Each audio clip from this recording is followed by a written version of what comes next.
مونږ په خبره نه پوهیږو. یو مولا مسله کوله چې کم شی چې ونیسئ نو بیا یې پرېږدئ ما. مطلب یې دا و چې کومه نیکي یو ځل شروع کړې نو بیا هغه نیکي پرېږده ما. خو هغه مولا اختصار نه کار واغستو وی چې رونو چې کم شی ونیسئ بیا یې پرېږدئ ما. دغسې پکې یو ناستو هغه واورېده وی والله چې کم شی ونیسم چې زه بیا پرېنهدم. په لاره روان دی یو سړي نه خر وتښتېدو. دته یې وی بچیه لږې راواړوه. ده ورپسې منډه که چې منډه که خر مخکې دی ورپسې بل څه یې لاس له ور نه راغه د خر لکه یې لاس له ورله لکه یې ونیوه. او چې د خر لکه یې ونیسي خو هغه لتې کي که نه دواړه لتې شو. اوس خرې په لتو وایي او د لکه یې ټینګه کړې ده چې که پرې مې خوا نو د ملا په مسله مې عمل نه راځي.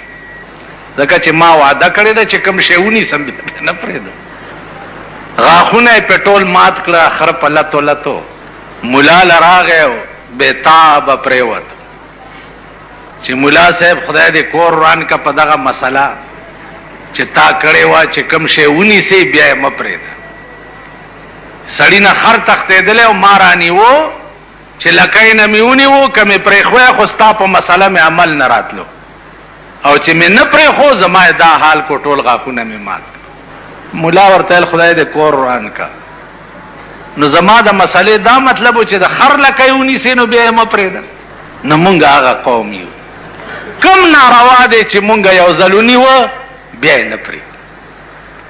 روام چې ونیوه بیا یې پرېږدو. منځونه شروع کړو بیا یې پرېږدو. حج وکړو چې د حج نه راشو حجي پوکم رانه جوړ شي. حج نه چې راشي چې ځي نو ګز لکۍ وي چې راشي 33 ګزه لکۍ شي. تاسو خیال راغی؟ نو ګیره پرېږدو بیا یې کله کړو. داسې ډېر کارونه تبلیغي جومات کې شي صاحبه سیروزې ولګوي چې لو ته لاړ شي چې په بله ورځ یې ګورې بیا د بازګل کوتک ته جوړي. هلکه څه بلا در باندې وشوه بیختي وځه او یاره بس خو الله مجبوري. نو نیک کارونه مونږ چرې ونیوه بیا یې پرېږده لیکن بدایم چې نیولي دي بیا یې نه پرېږده. نو زما عزیزانو زمونږ عقل شته نه. عقل کې خو به د هغه سړي څه راځي چې هغه کې عقل خو وي که نه څه سوچ سمجھ خو پکې وي که نه. قرآن کې راغلی دي وما كنا معذبین حتی نبعث رسولا. زه به تر هغې یو قوم ته عذاب نه ورکوم چې تر څو مې هغې ته رسول نه یې لیږلی. تر هغې پورې به زه دې قوم ته عذاب نه ورکوم. د امام ابو حنیفه رحمت الله علیه مذهب دا دی چې وما كنا معذبین حتی نبعث رسولا. دلته د رسول نه مراد عقل کامل او عقل سلیم مراد دی. دا مصطلح رسولان نه دی مراد. زه به تر هغې یو قوم له عذاب نه ورکوم چې څو پورې مې هغه قوم ته عقل کامل نه یې ورکړی. د امام ابو حنیفه رحمت الله علیه مسلک دا دی چې 1,24,000 پیغمبرانو کې که یو پیغمبرم دنیا ته نه وی راغلی نو هر سړی په دې مکلفو په عقل باندې به د خدای پیژندی. وګوره ابراهیم علیه السلام معصوم بچی دی. نورې ولیدو قال هذا ربي دا زما خدای دی. فلما فلا چې نور پرېوتو ابراهیم علیه السلام قال لا احب الافلین فنا کېدونکې زما خدای نه دی. سپوږمۍ ولیده هذا ربي فلما فلا قال لا احب الافلین. معصوم د غېږې بچی ته په عقل کامل سره دا معلومیږي چې الله لازوال ذات ته الله موجود ذات ته افنا کیږي نه. نو که پیغمبرانو کې یو هم نه وی راغلی نو هر سړی په دې مکلفو چې په عقل کامل بد خدای پیژن دی. لکه ګوره د رسول الله صلی الله علیه وسلم او د عیسی علیه السلام په منځ کې 600 کاله فاصله و، څه کم زیات. دې ته زمانہ د فطرت وای. په دې 600 کاله کې پیغمبر نه و. اوس علما وایي چې دې 600 کاله کې کم خلق پیدا شوي دي. ما په خبرو پوهېږئ؟ خبرې ګرانې دي، مشکله ده چې پې پوهېږئ. ماما دا خبرې داسې دي، وایي دیدن مې کور ته ولا یوړو، په قدرمن اشنا مې ځان بې قدره کنه. تاسو پوه شئ؟ اوس فطرت الوحی علما لیکي چې په دې 600 کاله کې دا زمانہ د چا په منځ کې وه؟ په زور ووایئ. دې 600 کاله کې چې کم خلق پیدا شوي او مړه شوي دي، نو دوی له خو پیغمبر نه و راغلی کنه. نو چې پیغمبر را نغی، هدایت ورته نه رسېدو او بیا دوی بې هدایت نه مړه شو، نو دوی بیا جهنم ته لېږل دا زیاتی نه دی؟ الله به دوی جهنم ته ولې لیږي؟ ځکه چې پیغمبر یې ورته نه دی را لېږلی. پیغمبر راغلی وی او دوی نه وی منلی، بیا جهنم ته د دې 600 کالو خلق تله پکارو. پیغمبر را نغی نو بیا به دوی جهنم ته ولې الله لیږي؟ دلته هم دا جواب دی چې دا زمانہ د فطرت الوحی وه. په دغه زمانہ د 600 کالو کې چې کومو کسانو خالی دومره منلی دي چې د دې کائنات مالک خدای دی او دا کائنات خدای پیدا کړی دی او دوه نه دي، یو خدای دی، خو چې دومره په دماغ کې راغلی دي نو د دې 600 کالو خلق بم جنت ته ځي. نه منځونه کړي او نه حجونه کړي او نه روجې نیولې دي او نه څه کړي دي او نه څه کړي دي نه څه کړي، خو چې خالی په عقل سره د کائنات کې سوچ کړي او په سوچ دا معلوم کړي چې دا هیڅ موجود بے موجوده نه، نو د دې موجوداتو مالکم څوک شته او دوه ولې نه دي، یو ولې دی؟ ځکه چې دوه وی نو دا کائنات به اوسه پورې رنګ وی، دا بوران وی، یو به ویلی باران کوم، بل به ویل نه کوم، په جګړه به وی کائنات بوران شوی وی. لکه ملکونه چې په یو حال نه پاتې کیږي سره وران شي. یو ملک یو څه وی، لکه یو ځلې چین الزام لګولی په هندوستان باندې چې تاسو زمونږ ګډې پټې کړي، بانه یې وله جوړوله، سره ټسو مارې جوړ کړ.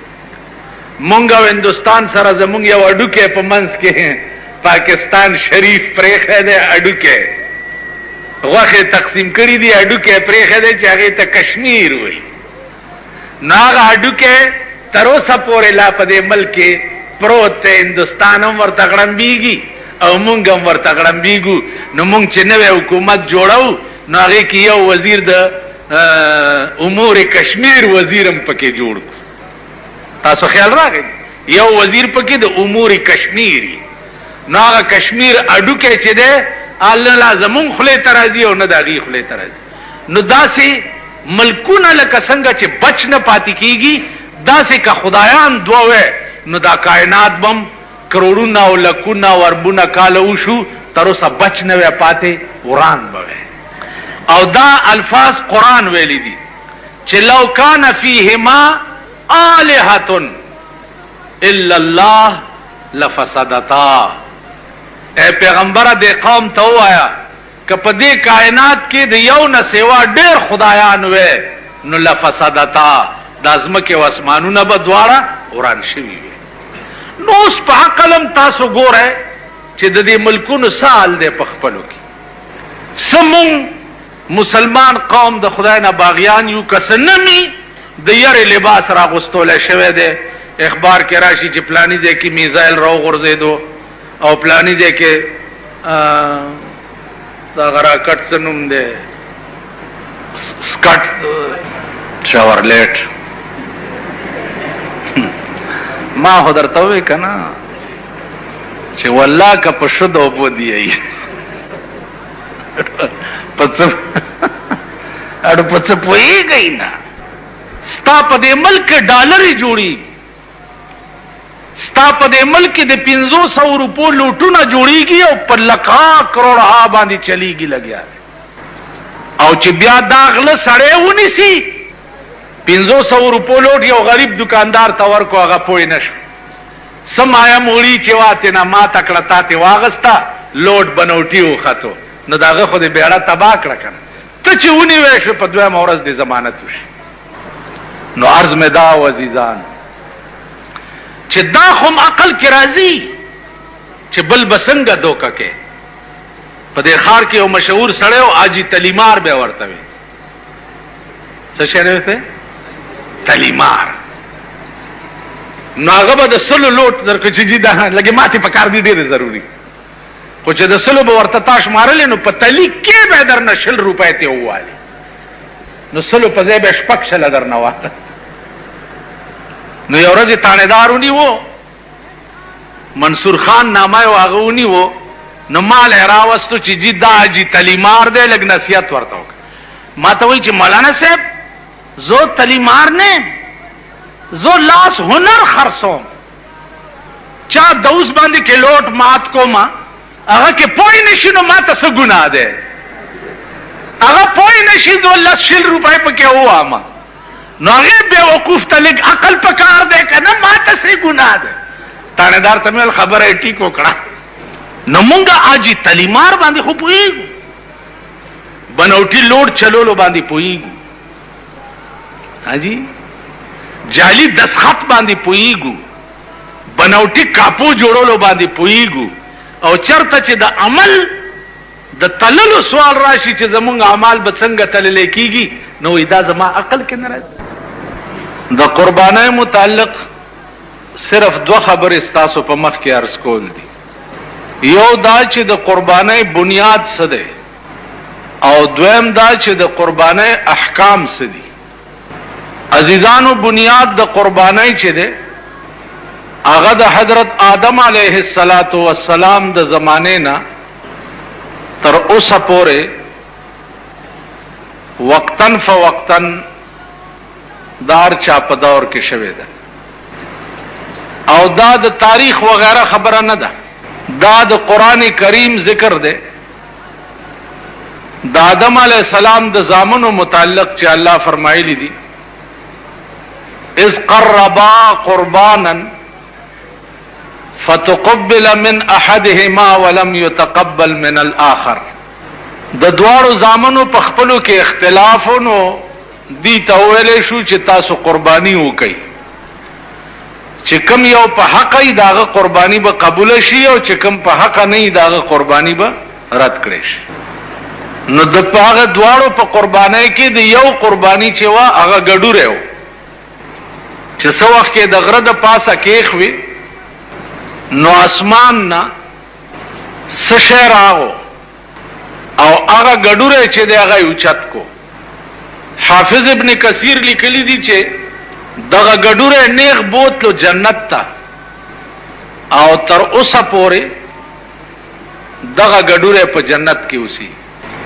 رستو گویا هر پیغمبر د خپل قانون مطابق قربانیان او منځونه او روزه او دا بکول د ابراهیم علیه السلام دور پر راغی ابراهیم علیه السلام د شپې خوب ولید اوس دلته یو خبره په ذهن کې کېدی چې ما خو پروسه کال په وحی باندې ډېر تفصیلی باز تاسو ته کړم او دومره قدر یاد لرئ چې د پیغمبر خوب چې ده هغه هم وحی وی خوبونه 3 قسمه خلق ګوري یو پیغمبران ګوري یو نیکان او اولیاء الله ګوري او یو مونږ د خلق گناہگار روسیا مردار دا قسمه خلق ګوري دې کې فرق دا ده چې پیغمبر چې کم خوب ګوري هغه وحی وی هغه دروغ نه اولیاء الله اتقیا د دین چې کم خوب ګوري اکثر رښتیايي او کله کله پکې غلطي مونږ چې کم خوب ګورو نو هغه 99% غلطي او 1% پکې چرتا رښتیا وخیچ. بیا د خوبونو د تعبیر امام چې دا علامه ابن سیرینو چې دا په تعبیر رویا کې ډېر لوی سړی د دومره لوی عالم په تعبیر رویا کې بل څوک نه دی تیر شوی. خوب زمونږ په دې صوبه سرحد کې په ټول صوبه سرحد کې شاید چې 3-4 کسبه داسي چې د خوب په تعبیر به پوهیږي. 3-4 کسه نور په ټول فرنټیر کې د خوب په تعبیر باندې پوهیدون کې نشته. استاد خو چې خوب وګورئ خو چې چرته سورګری یا شاګولی کنه بس مولا له ورشي جمعه ته چې استاد خوب ملي دلې ده او دغه سپاس سور ما روان ما باچای ما پلانې ما ایا مولا له یو سړی راغی چې استاد خوب ملي دلې ده چې یو خپل په مشرق ده او بل په مغرب ده. نو هغه ورته خدای چې په منځ دوه شوی نه دا د څنګه خوب ولیدو. دغه سړی راغی علامه ابن سیرین ته ورته وی چې صاحب داسې خوب مې لیدلی دی چې یو خپه مې په مشرق ده او یو په مغرب ده. ویل بل چاته خو دې نه دی ویلي؟ ویل یو له ورغلی وم هغه راته داسې ووی. زه ویل خدای دې بې خو باسه که په هغه دې دا غلط تعبیر د خوب نه وی کړی نو ته به د مشرق او د مغرب بادشاه شوی وی. تاسو خیال راغی؟ نو علامه ابن سیرین چې دی دا ډېر لوی سړی او لوی امام پکې انبیاء علیهم السلام کې یوسف علیہ السلام تیر شوی. هغه ذکرم قرآن کې دی. څنګه دی آیات؟ ان الشمس والقمر رأيتهم لي ساجدين. سرنوایا اذ قال یوسف لأبیه یا ابتی. یوسف علیہ السلام خپل پلار ته وی یا ابتی انی رأيت 11 کوكبا والشمس والقمر رأيتهم لي ساجدين. اے پلارا ما خوب لیدو چې یو لستوري او نور او سپوږمۍ دا ما ته سجده کوي. پلار ورته څه وایي؟ یا بنیا لا تقصص رؤياك على اخوتك فیکیدو لک کیدا. پام کو بچیا چې دا خوب رونو ته نه وي سفر بدر ته جوړ کی. یوسف علیہ السلام چې دا خوب پلار ته بیانولو رونه پټ ولاړو هغه واورید. رونه تو بس غفار رونه په هر زمانہ کې د خدای قهر. شکر وباسم چې رور می نشته. شکر وباسم چې خور می نشته. خور لا د خدای قهر دی او رور لا د خدای قهر. او بیا دا زمونږ په زمانہ کې خو پناه په خدای.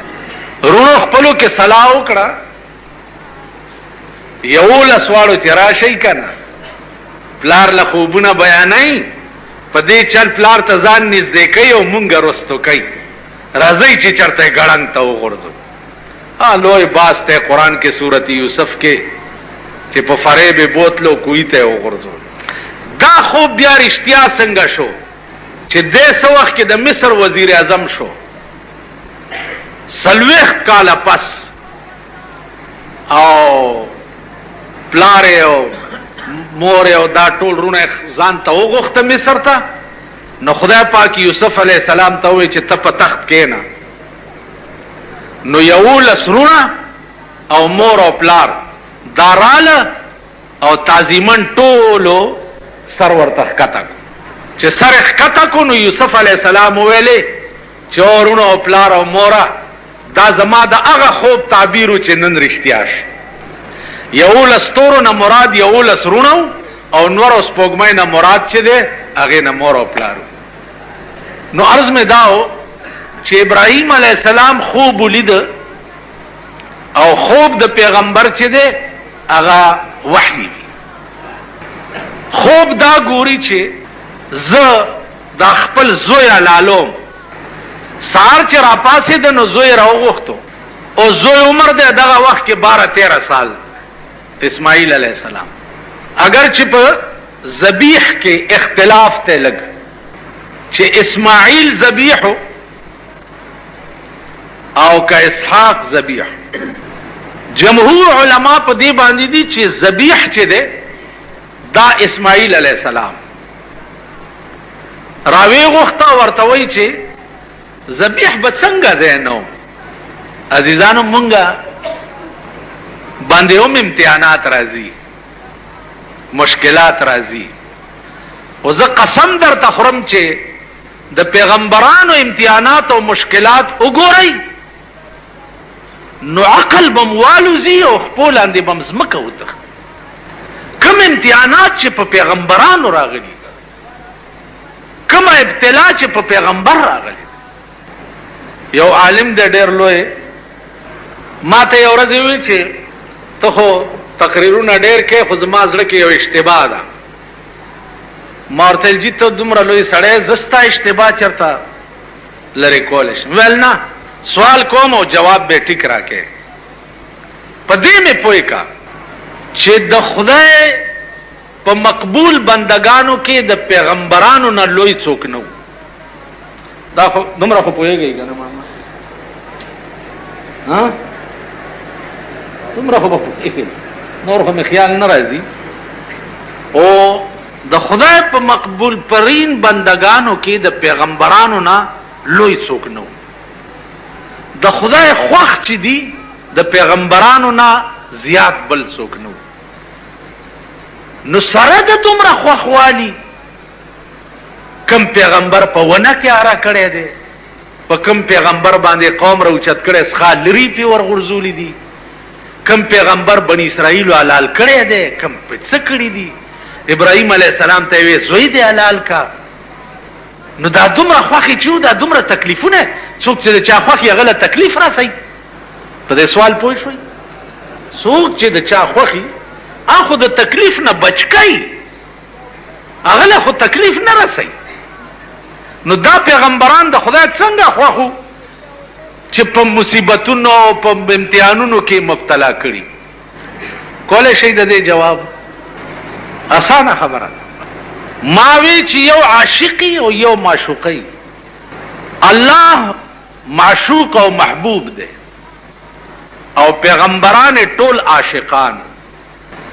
نو د معشوقی په زړه کې هر وخت جاړي ورپسې. کم عاشق ته معشوقه وای چې ورشه په د انور ودرېږه، ورشه او ته منډه کې او په د انور ودرېږه، ورشه دی کوی ته ټوپ کا او ته منډه کې بے خطر کود پڑا آتش نمرود میں عشق، عقل تھی محو تماشائے لب بام ابھی، ورشه دی اور کې ټوپ کا او تبه تحشا منډه کې او اور کې ټوپ. نو د معشوقې په زړه کې د هغه عاشق قدر زیاتی چې کم د معشوقې په اشاره باندې اور ته ټوپ کوي، کوی ته ټوپ کوي. ذکریا علیہ السلام چې په ونه کې اره کېده ویل که آواز دی وکړو نو د پیغمبرۍ د لیست نه به دې نامه وباسم. اره چې پې ورله نو جبریل ورته راغی چې که دې آواز وکړو یا دې وی وکړه نو د پیغمبرۍ د لیست نه به دې نامه وباسم. هغه خندل او په منځ دوه شو. نو ما وی چې نو ما ته وی چې خدای ته خو پته وه، په دې سوال او جواب خو پوه شئ که نه؟ خدای ته خو پته وه چې زما د عاشق چې دی په دې امتحان کې کامیابیږي، نو بیا یې پې ولې امتحان کولو؟ خدای ته پته وه چې ابراهیم علیه السلام به زوی حلال کړي ما دپاره، نو بیا یې پې ولې امتحان کولو؟ نو ما ورته ویل چې مولانا صاحب خفه نه شي، د امتحانات د پیغمبرانو چې دا تا او ما دپاره و، تا او ما دپاره سبق و چې تاسو وګورئ ما په خپله خدای کې پیغمبران په دومره لوی لوی امتحانونو کې اچولي او د الله د خدای نه شکایت نه و کړی. نو که په تا مې امتحان راوستو چې شور ونه کې. اوس مونږ څنګه یو چې د یو ویښته د ځان د پاسه کوک شي نو ځان هغه ساعت له خدایه مرور کې. یو ویښته ته به دې ونیسي، وای خدایا زه دې لیدلی ما، زوی دې مړ شي، وای خدایا زما زوی دې لیدلی، نو ستا زوی نه و د بل چا یې مړ کړی وی. دا ستا دې ژوندی ګرځي دی. بیا د دې زمانې زامن د آرامیان، په دې زمانه کې خو زامنو ته ګوره، د ملا زامنو ته ګوره، د خدای قهر دی. د پیر صاحب زامنو ته ګوره، د خدای قهر دی. د میا صاحب زامنو ته ګوره، د خدای قهر دی. خو د معتبرو زامن خو خدای چې بربند په سرک منډي نه وي. خزو ته ګوره، جنکو ته ګوره، یو حال جوړ دی. اوس خو خزې نورې په نالت شو. اوس خو که خزې تکړت کوي وي زمونږ باچهي ده. په پاکستان کې لویه ترقی چې وشوه، ما په 40 کاله پاکستان کې هیڅ ترقی نه ده لیدلې. که څوک وایي چې پاکستان ترقی کړې ده، پشکرو غل خوري، د غلو ډکې لارۍ به خوري که دا وایي چې پاکستان ترقی کړې ده. جاز تا نه دی جوړ کړی، بم تا نه دی جوړ کړی، لارۍ تا نه ده جوړه کړې، موټر تا نه دی جوړ کړی، ایټم بم تا نه دی جوړ کړی. ایټم بم له لاړه هلته دغه سره بیا معاهده وکړه چې امریکای صدر بوش برش په ومګېدو، وعده یې ورسره وکړه چې زه ایټم بم نه جوړوم. ځکه چې زمونږ بتکده خو امریکا ده که نه. هر یو چې راشي لاړ شي هغه ته زه چې وړوکی ومنو، په دې جوګنشاه کې د سیکانو ګوردواره وه. ګوردواره وه نو دا سیکڼۍ به را روانې وې سهار وختي ګوردوارې ته. نو زه اوس ولاړم نو یو سیکڼۍ بلې ته وایي چې کتنے چلیے؟ هغه وایي چې ګوردوارې متھا ټیکن چلیاں، متھا ټیکن. نو ای بلاړه ګوردواره کې اګرن ته به سجده ولګوله، بیا به تتله. دا د هغې عبادت و. نو زمونږ ګوردواره چې دا امریکا ده، خو چې څوک مشر شي متھا ټیکن ته هلته لاړ شي او ورته وایي چې ستا په رحم و کرم به چلیږم، چې څه د دې ځای هدایات وي هغې باندې به چلیږم، خو ما ته د کرم په نظر وګوره. بټو صاحب چا پانسي کړی؟ خو امریکې کړی دی. تقریر دلته په اسمبلی کې د امریکې خلاف وکړو، ملک یې پې واړولو، پانسي یې. نو زمونږ متھا ټیکن ګوردواره چې ده هغه امریکا ده. نو پاکستان څه ترقی کړې ده؟ ترقی خو ورشه د نورو ملکونو وګوره، د نورو ملکونو. یو میخ به پکې د بل ملکو نه ګوري. دا ملک دی، تا کې څه شی دی؟ ایر کنډیشنې دي، د روس هغه هم 15,000 ته ورسېدي. فریجونه دي، کته په باډي جوړه کې پارټس کم ځای نه راغلی دی. تاسو تر یو ترقی په ملک کې منم چې د پاکستانو ښځو داسې ترقی کړې ده او دومره لرې لاړې، دومره لرې چې دا به ستاسو هغه اومې پیړۍ چې د قبرونو نه راپاسي، دا ښځې به بیا خپل ځای ته رانه ولئ.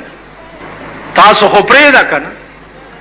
سهار مې یو ملا لیدو، ښځه په ډګډګي ځان پسې سوره کړې وه. جماعت امام هغه هم په ډګډګي و، کور دې وران شه، بیړه دې غرقه شه. مالباس اوس قیامت کېږي. هلکه دا ولې؟ لا ما ته هم کته، ویې کته مسکی غوندې شو چې راشه که نه، څنګه ښه کار مې کړی دی. تو نالت په داسې ملک شه. خواص رهنمایان د دین، رهنمایان د قوم، په خدای قسم چې د هغوی په کورونو کې ټي وي ګانې او وي سي آر چلیږي. رهنمایان د قوم چې دا قوم په بزرګۍ ورته ګوري او لاسونه یې څپوي، هغوی کورونه چې وګوري، اولاد یې چې وګوري د اسلام نه به د زړه تور شي. دا زمونږ حال دی. نو ترقی د ملک صرف ښځو کړې ده، سړی نشته. ښځه وه، امتحان د ابراهیم علیه السلام، حکم ورته وشو چې ابراهیمه، اسماعیل د مور په غیږ کې دی او د بیبی نامه د بیبی هاجره علیها السلام. دا خزه او دا زوی دی د شام نه بوزه او د مکې په دشتو کې پریدا او تتیزه خزه او زوی روان کړ د شام نه راله مکې ته. مکه دغه وخت کې وادي وا د دوه غرونو منځ کم ځای کې چې اوس آب زمزم کوې دی دغه ځای کې خزه او بچی کینول او دې ته روان شو. خزه ورته چرته دې سړی دا مونږ دې چرته پریخو ویل چې چا راته ویلي دي هغه ته مې پریښوي او زه درنه لاړم شام ته.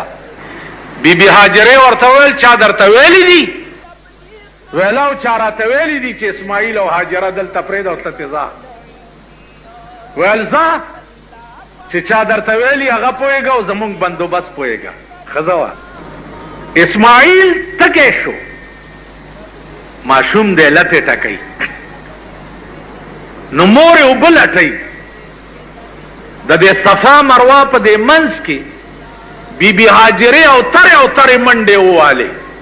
کله به په یو غونډۍ وخته اوبه به یې لټولې کله به په بله غونډۍ وخته اوبه به یې لټولې. آخر اوبه نه وې ناامیده را روانه شو.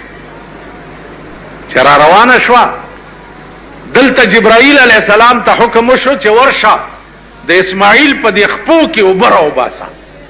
دلته ټکولې او د خپو کې د اوبو چینه راوخوټ کېده.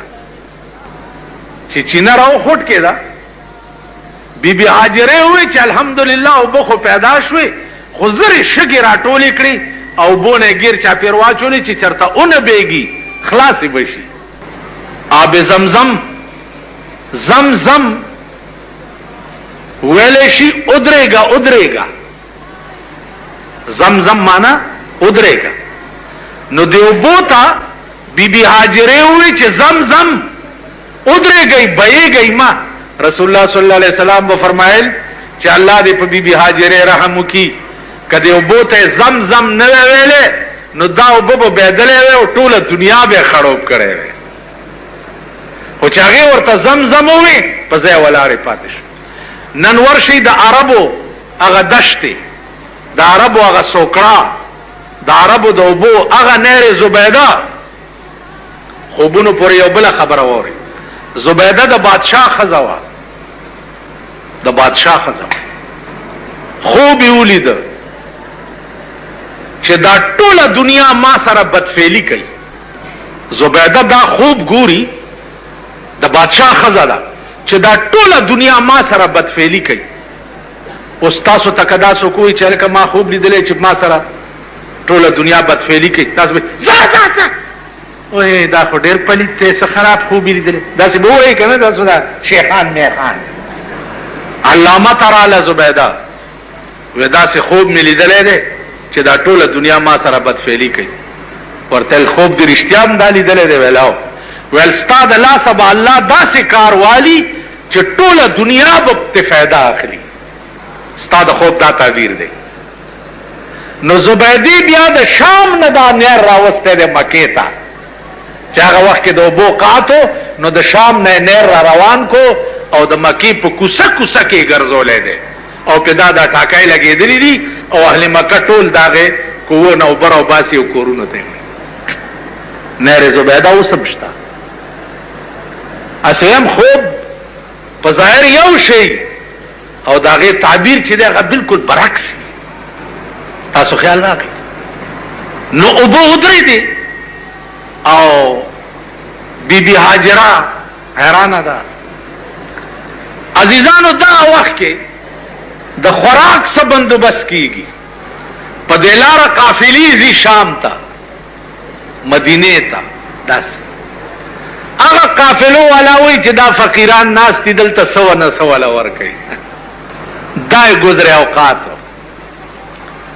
په دې اسنا کې اسماعیل علیه السلام د 12 کالو شو او مور به په دغه ځای ناسته وه او د قجورو چوپړه یې جوړه کړې وه او په دغه کې به مور او زوی 14 کاله دلته اوسېدي. حد دی د امتحان.